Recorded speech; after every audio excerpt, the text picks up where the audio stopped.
ደጌ ክብሬ ናት ማረጌ ሽታ አንቺ ያላህ ስጦታ። ሁለት እውነት ክፍል 8 ሪሃና ሁዳ። አሰላሙ አለይኩም ወራህመቱላሂ ወበረካቱሁ። ድና የተከበራችሁ ቤተሰቦች ሰላም ብያለሁ።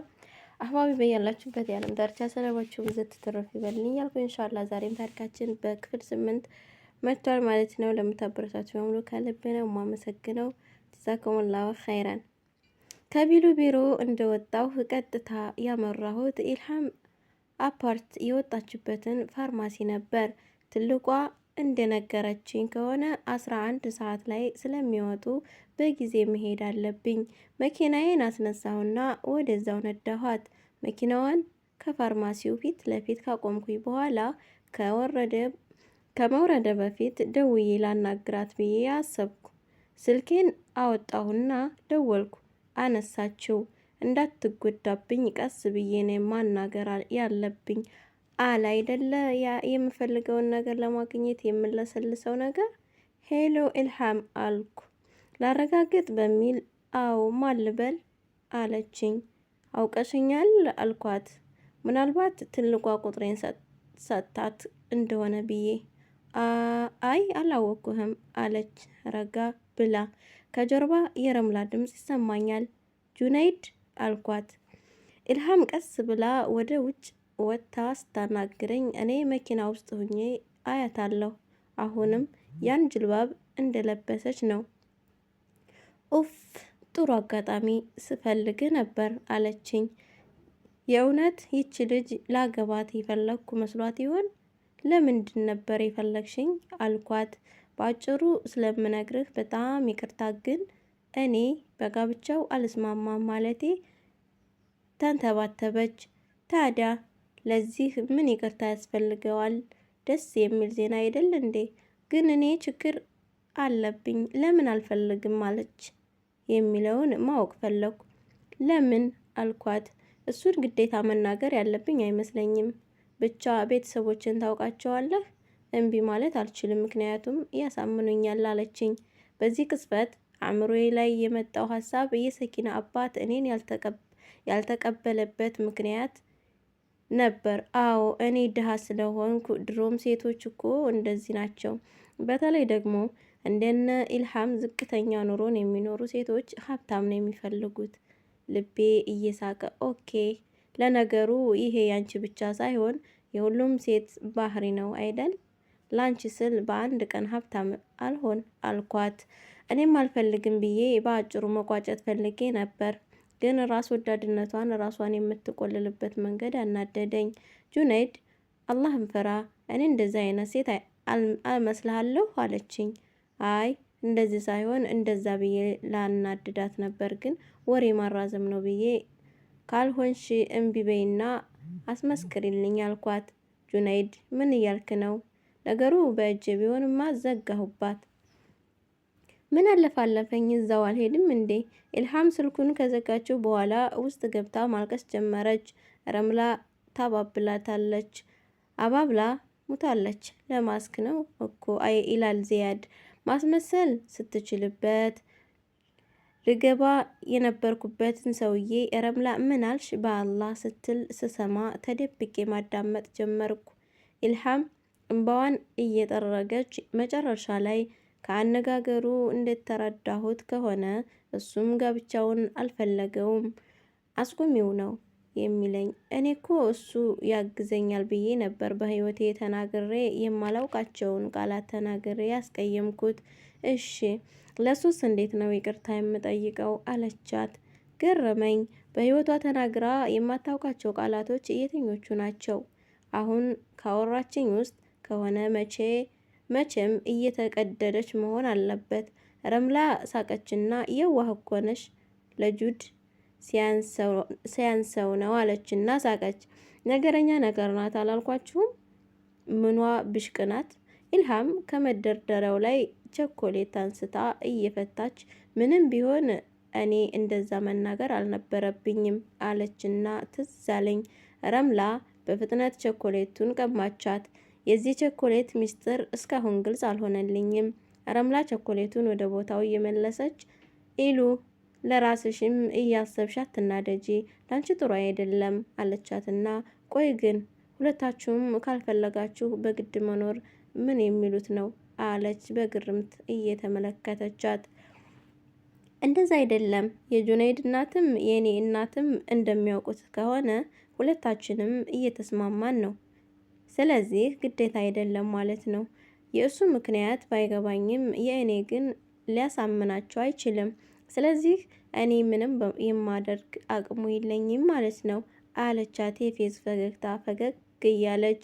አሪፍ እኮ ነው ኢሉ፣ ታዲያ ለምን እምቢ ማለት ፈለግሽ? አለች ረምላ።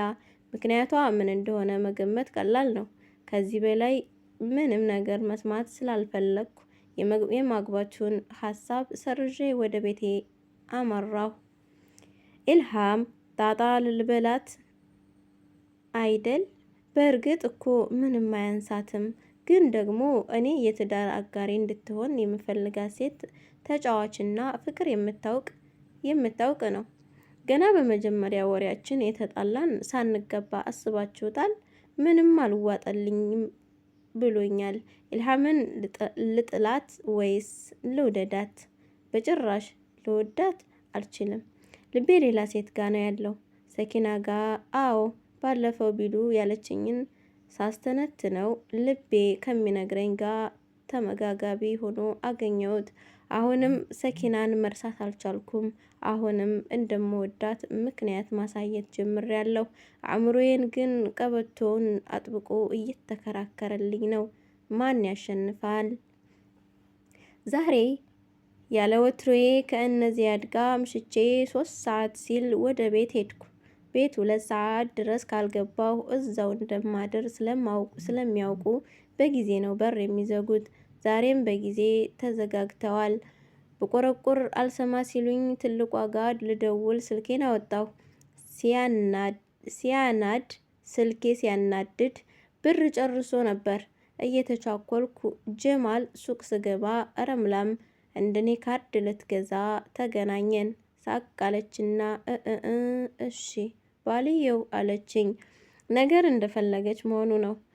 ምን ነው ቀናሽ እንዴ አልኳት ላናዳት በሚል። ኧረ እባክህ ኤሉዬን እምቢ ማለትህ ነው የሚያስቀናኝ አለችኝ ጅል ፈገግታዋን እያሳየችኝ። መብቴ መሰለኝ አልኳትና ከጀማል ካርዱን ተቀብዬ ስመለስ አስቆመችኝ። ምን ነው አልኳት ዘወር ብዬ። የማወራህ ነበረኝ አለችኝ መሬት እያየች። የምመጣልህ አትይኝም? መቼም ደህና ነገር አይወጣሽም ብዬ ነው አልኳት እየሳቅኩ። የንዴት ሳቀችና እንደዛ እንኳን አይደለም አለችኝ። እሺ ምንድነው አልኳት። ረምላ በረጅሙ ተነፈሰችና አንድ ልጅ ነበር አሉ። ትልቅ ሸጋ ይሄድና ስለ ሚስትና ፍቅረኛ ልዩነት ይጠይቃቸዋል። ሼኩም ከአንድ የስንዴ ማሳ ውስጥ ትልቅ የሚበላውን መርጦ እንደሚያመጣላቸው ጠየቁት። እሱም ሄደና ትልቁንና ምርጡን መፈለግ ጀመረ። አንድ ሲያገኝ ሌላኛው የተሻለ ይመስለውና ወደፊት ይሄዳል። ደግሞ ያንን ሊቆርጥ ሲል ሌላ የተሻለ ያየ ይመስለውና አልፎት ይሄዳል። እንደዚህ እያለ ማሳውን በሙሉ ያካልለዋል።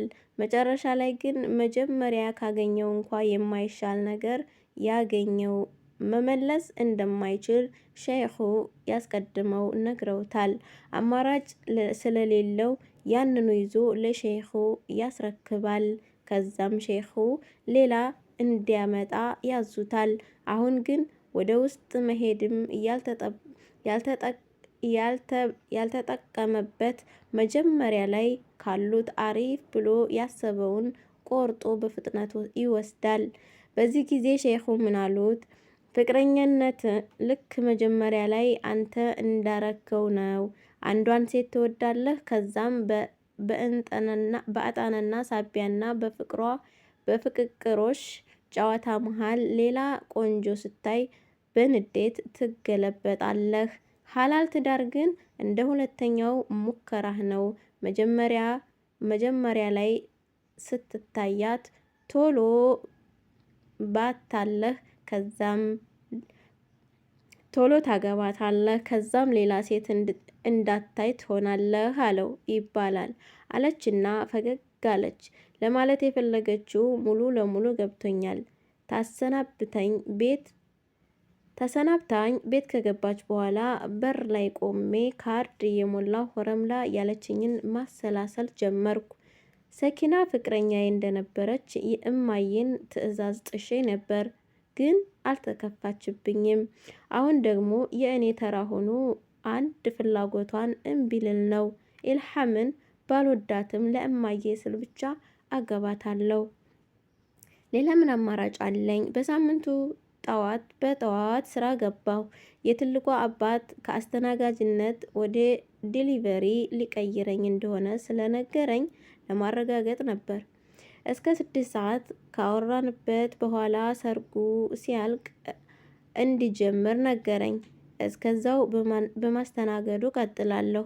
እነ አህመድ ከእነ ኢልሃም ጋር ጊዜ እንዳሳልፍ እያመቻቹልኝ መሆኑን አላጣሁትም። ቢችል የግል ስራ ቢያስጀምረኝ ደስታው ነበር። እኔ ግን ቤቱ ይሄን ያክል አመት ኑሬ እንደገና በሱ ውጭ የግል ስራ መያዙ ደበረኝ። ከዚያ በላይ ላስቸግረው አልፈልግም። በዛ ላይ የምሰራው ቀን እና እሁድ ሙሉ ቀን ስራ እንደማይኖረኝ አስጠንቅቆኛል። ይሄ ሁላ ለእኔ ታስቦ ነው። ከመስማማት ውጪ ምን አማራጭ የለኝም።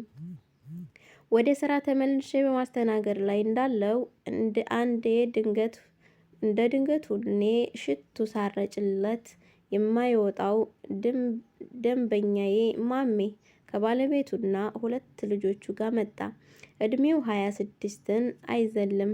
በዚህ እድሜው የ3 ዓመትና የ1 ዓመት ህፃን ልጅ ማድረሱ ሁሌ ይገርመኛል። ፈገግ ለማለት እየሞከርኩ ወደ ጠረጴዛቸው ሄድኩ።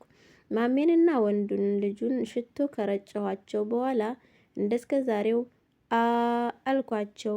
ሁሌ በመጡ ቁጥር የሚያዙትን ክለብ ሳንዶች እያሰብኩ ማሜ በአዋንታ አንገቱን ነቀነቀልኝ። አዝዤላቸው እንደተመለስኩ ዚያድ እንደ ወትሮው እየተነጫነጨ አጠገቤ ቆመ።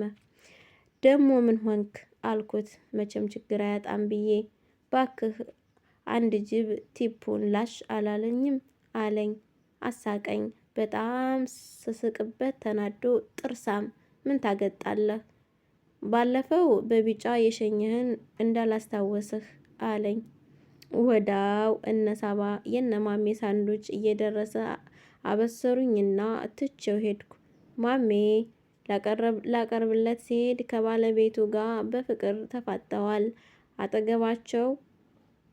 አጠገባቸው ቆሜ ጠረጴዛው ላይ ሳስቀምጠው ራሱ አላስተዋሉኝም። ማሜ ስለ ባለቤቱ አውርቶ አይጠግብም። እንዴት ተገናኙ ምናምን ሲተርክልኝ ልክ የኔና የሰኪና ታሪክ የሆነ እስከሚመስለኝ ድረስ ነበር። ልዩነቱ እነሱ በፍጥነት ወደ ትዳር መቀየራቸው ነው። የእኛ መቆየት ግን ሀራም ነገሮችን እንድንዳፈር መንገድ ከፍቶልናል። ቀስ ብዬ ሳስል ከእንቅልፍ እንደሚባንን ሰው ሁለቱም አይናቸውን አርገበገቡት። ደስ ሲሉ ሳቅ አልኩና ወደ ስራዬ ተመለስኩ። ሰው ትንሽ ቀለል ሲል አንደኛው ወንበር ላይ ተቀመጥኩና ባንክ ያጠራቀምኩትን ብር ማስላት ጀመርኩ። ኢልሃም ሰርግ አልፈልግም ብላለች። ድሮም ጋብቻውን ስላልፈለገችው ነው ብዬ ተውኳት። ስለዚህ ወጪ ይቀንስልኛል ማለት ነው። ለጊዜው በቂ የሚባል ቢኖረኝም ጠንክሬ መስራት እንዳለብኝ ግን የቆጠብኩት ብር አበሰረኝ። ካልሆነ ደግሞ ስራ ቀይራለሁ። ኢልሃም የመጨረሻ አመት ተማሪ ናት። ስለዚህ የሚቀጥለው አመት ሁለታችንም ባለስራ እንሆናለን ማለት ነው። ጥሩ እየሄደልኝ ነው። መጨረሻውን ያሳምረው አይደል የሚባለው። አህባቢ በክፍል 9 እስከምንገናኝ የዛሬው ታሪኬን ይመስላል ማለት ነው። በያላችሁበት የዓለም ዳርቻ ሰላማችሁ ይብዛልኝ። ሰላም፣ ፍቅር፣ አንድነት ለእናት ሀገራችን እያልኩ እኔ በዚሁ ሰነበታለሁ ማለት ነው። መልካም ምን ሁሉ እመኛለሁ። ሰላም አለይኩም ወራህመቱላሂ ወበረካቱ። ደጌ ክብሬ ናት ማረጌ ሽታ አንቺ ያላህ ስጦታ